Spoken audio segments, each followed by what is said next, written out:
मान तालुक्यातील मोगराळ येथील बेकायदेशीर कत्तलखान्यावर दहिवडी पोलिसांचा छापा. 14,50,000चा मुद्देमाल हस्तगत. एपीआय दत्तात्रय दराडे यांची विशेष कामगिरी. मान तालुक्यातील मोगराळ येथील डोंगर कपारी जनावरांची बेकायदेशीर कत्तल करून प्राण्यांची हत्या होत असल्याची माहिती मिळताच दहिवडी पोलीस ठाण्याचे सहाय्यक पोलीस निरीक्षक दत्तात्रय दराडे यांनी तात्काळ दाखवलेली तत्परता आणि त्यांच्या धाडसामुळे तब्बल 14,50,000 रुपयांचा मुद्देमाल हस्तगत करण्यात आला. या कारवाईनंतर परिसरात मोठी खळबळ उडाली आहे. कत्तल बद्दलची ही सगळ्यात मोठी कारवाई असल्याचं समजतंय. सविस्तर माहिती अशी की फलटण तालुक्यातील तरडगाव येथील अवधूत गोरख धुमाळ हे गेल्या 6 वर्षापासून गोरक्षणाचं काम करतात.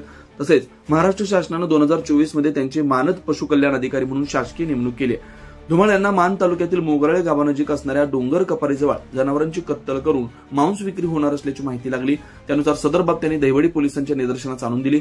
तक्रारीनंतर पोलिसांनी छापा टाकला. यावेळी पोलिसांनी 6 लाख रुपये किमतीच्या अंदाजे 2000 किलो जनावरांचं मांस, 10 जिवंत जनावरं, 7 लाख रुपये किमतीची बोलेरो पिकअप MH11 DD 6035, 60,000 रुपये किमतीची स्प्लेंडर दुचाकी MH11 BX 4904, 50,000 रुपये किमतीची बजाज 30-100 मोटरसायकल MH11 DC 2105, तसेच 40,000 रुपये किमतीची निळ्या रंगाची स्कूटी MH42 AT 4302 असा एकूण 14,50,000 रुपयांचा मुद्देमाल जप्त केला. या प्रकरणी आरोपी तय्यब आदम कुरेशी वय 45, अनिस हारून कुरेशी वय 40, अनवर असलम कुरेशी वय 40, सादिक फकीर कुरेशी वय 55 सर्व राहणार कुरेशीनगर फलटण यांच्यावर प्राण्यांचा प्रतिबंधक अधिनियम 1960 व भारतीय न्याय संहितेच्या विविध कलमान्वये गुन्हा दाखल करण्यात आला. कायद्यानुसार प्राण्यांची हत्या करण्यावर स्पष्ट बंदी असताना दहिवडी पोलिसांनी दाखवलेली तत्पर कारवाई व एपीआय दत्तात्रय दराडे यांची धाडसी कारवाई या छापेमारीमुळे बेकायदेशीर कत्तलखान्यांविरोधात पोलिसांची भूमिका ठाम असल्याचं दिसून आलं. पुढील तपास दहिवडी पोलीस करतात.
अशाच नवनवीन अपडेटसाठी आमच्या खबर गावाकडची या चॅनेलला सबस्क्राईब करा. आमचे व्हिडिओ लाईक करा आणि शेअर करा.